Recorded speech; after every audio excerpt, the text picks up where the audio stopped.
Rabbi Blau said it, this truly is a very special school. But that doesn't happen accidentally.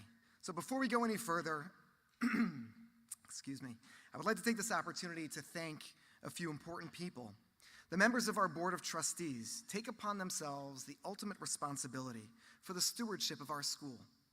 They give of their free time to serve as ambassadors, fundraisers, and guides, often without any thanks and fanfare. So thank you.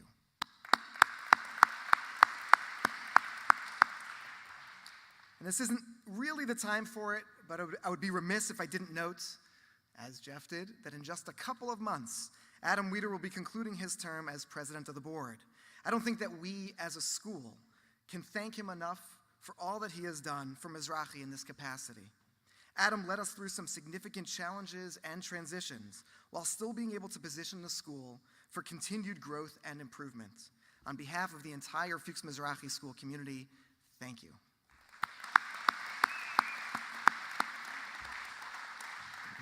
Stephanie, you can have him back in a couple of months, Stephanie. Our senior leadership team is the envy of the Jewish day school world, and it should be. They are a group of accomplished, dedicated, reflective, and warm educators and professionals.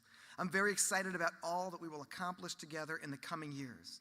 So thank you to Rabbi Binyamin Blau, Mrs. Leslie Schwarzensky, Mrs. Malki Ginsburg, Rabbi Ben Fried, Rabbi Jeremy Bruce, Rabbi Yehuda Chanelis, Mrs. Marina Leidecker, Mrs. Shira Teller, and Mrs. Alana Polster.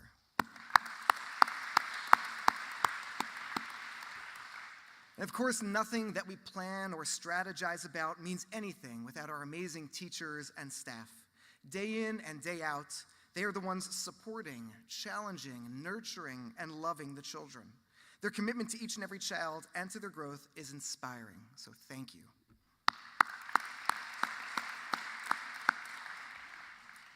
The Fuchs Mizrahi School doesn't operate in a vacuum.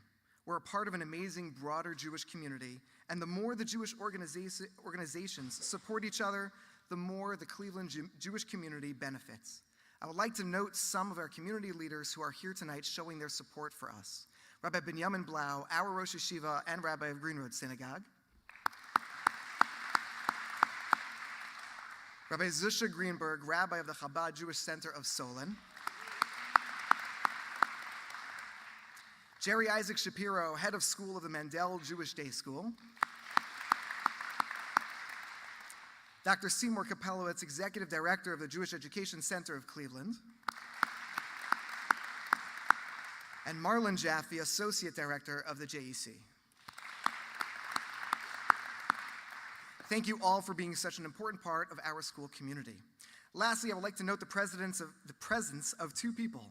Rabbi David Israel, Executive Vice President of Religious Zionists of America, Mizrahi. Welcome.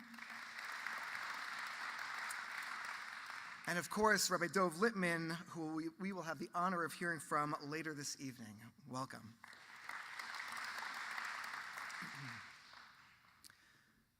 The story is told of a little boy who one day walked through his house, through his kitchen, out the back door, through his yard, and into the woods just beyond the yard.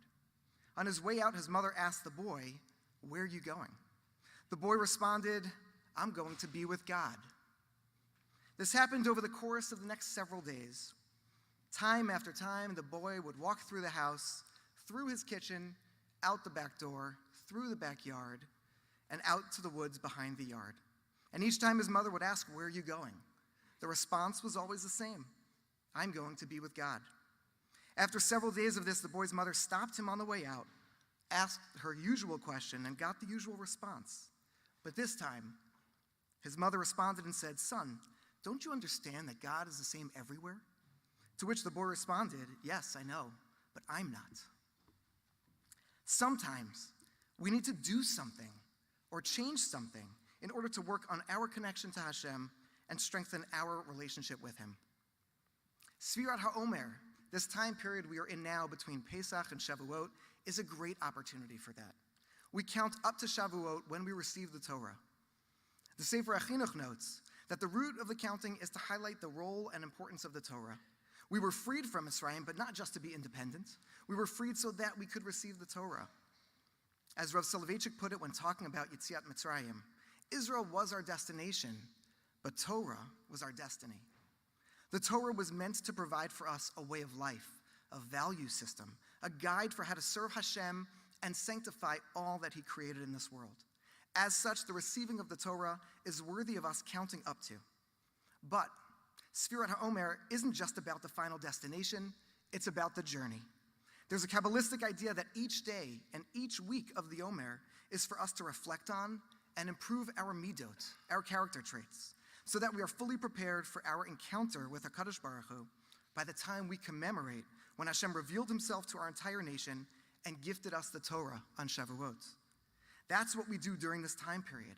In order to change ourselves, we reflect and we work on our midot.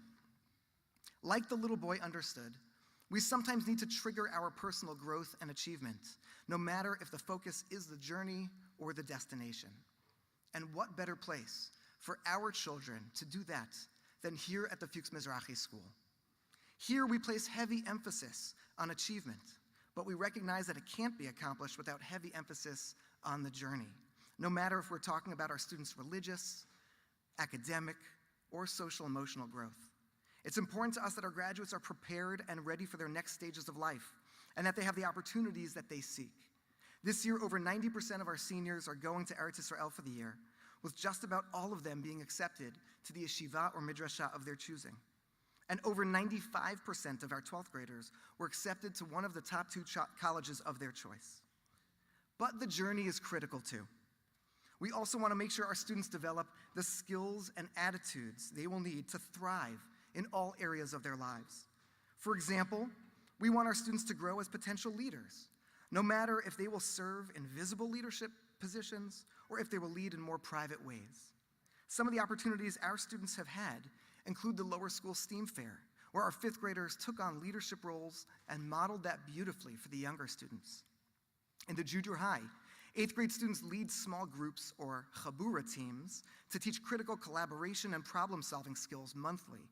In the Stark High School, students have many chances to hone their leadership skills through Model UN, our Student Ambassadors Program, clubs, and sports teams. And let me tell you about some of these skills being actualized.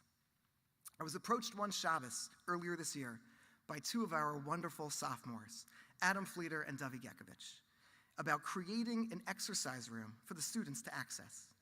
They came at me pretty hard, and I think they were expecting me to push back. But I responded by telling them that they should create a proposal. And I highlighted some of the areas they needed to address, like location, supervision, and cost. To my delight, they set up a meeting with me and came in with a presentation that had clearly been well-researched and well thought out.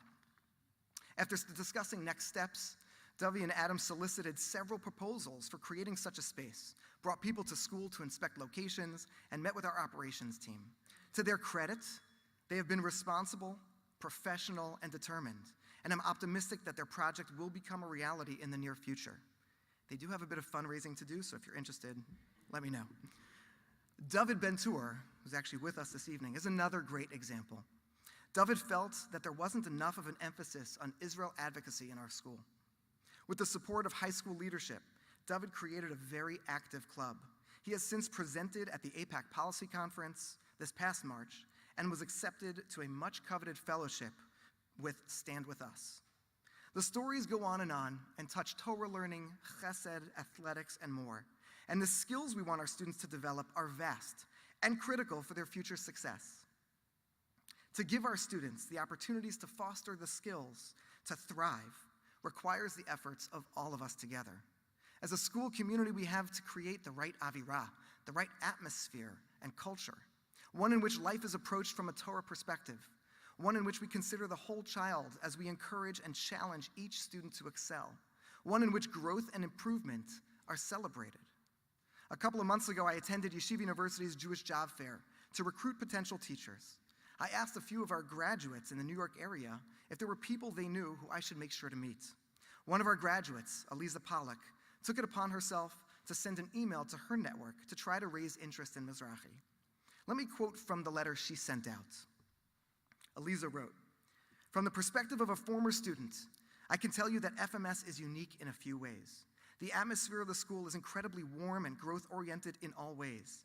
The student-teacher relationship in the school is like no other. Part of this is related to the fact that they all live in the same community. The faculty and students see each other in shul on Shabbos, and the teachers often have students over in their homes for mishmar and other events. The academics in the school have high standards. The school is always reassessing how they can be better, and it's constantly evolving. I feel so lucky to have been a student of Mizrahi. Together, we are doing a great job of strengthening our school and Avira. There are more opportunities for parents to engage with the school, like at the school Shabbaton, or the numerous events from Parent Council. There are better supports and relationships in place for our students through our social workers, academic coaches, and mentors.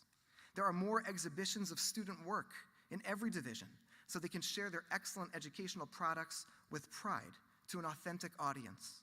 And there are more chances for us to put Torah at the center and model it for our children, whether through parent-child learning programs, our YU Fellows program, or Shiurim through the community Beit Midrash. We pride ourselves on being a reflective, growth-oriented school community. That means that we recognize that there's always room for improvement, and we are constantly striving for excellence. Our strategic plan, which should be complete by the end of June, will help us articulate and focus on our priorities. We invest in the professional growth of our teachers and administrators and encourage striving to be better and better. In fact, in the 3 years of the awarding of the Kohelet Prize for Excellence in Jewish Education, we are the only Jewish day school to be recognized with a winner or honorable mention in all 3 years. The only school. All of it.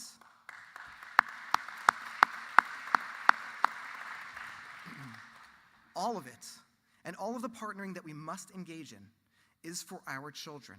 So Mizrahi can be the catalyst for our students to change and grow and excel.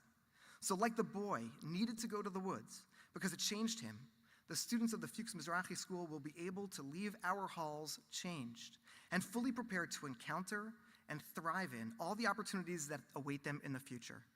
Thank you all for being a part of it.